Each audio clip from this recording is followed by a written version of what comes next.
When we think about energy storage systems today, it's not just one giant battery. It really isn't. In fact, it's nothing really more than the batteries you might actually find in your laptop, just stacked over and over and over and over multiple times. So it is just one giant pile of batteries, if you want to look at it, and being able to store and use safely, to your point, means we have to actually come up with the electronics, if you will, that is able to manage and maintain that stack in a very, very granular level. So even if you have 1,000 batteries, and it's probably more than that, but even if you have a very large number of batteries, you have to be able to manage and maintain everything down to a single battery level almost, or a cell level almost. I'm super excited about semiconductors coming into this space of energy and energy storage conversion and so on, because semiconductors usually, when it comes into a space, what it does is really it makes it smaller. It usually makes it smarter. We talked about that aspect of being able to provide information back to the user. And it tends to help drive down the overall system cost, because that's what we can do.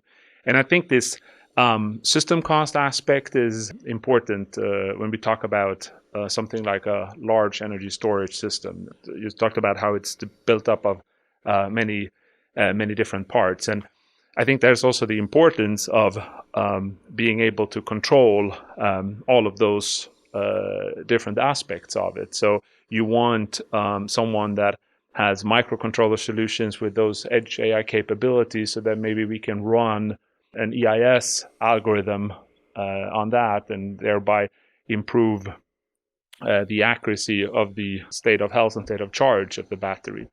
To be able to do that, we also need very accurate battery monitors then that measure the voltage of each of those individual thousands of cells that are in there.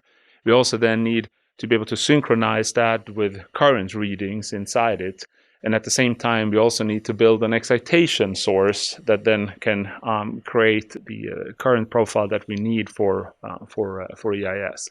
And to be able to control and build that whole system is, of course, an exciting challenge if you come from a semiconductors perspective, where you have a large portfolio of devices that you can go and explore all of those different areas. That goes back to the concept of cheap energy, right? You made a very important point at the beginning of this conversation, which is that the growth of any nation is actually linearly correlated to how much energy is available for it to use, or how much energy you make available for it to use, which is also the reason why we talk about electronics as playing such an important part of this particular revolution.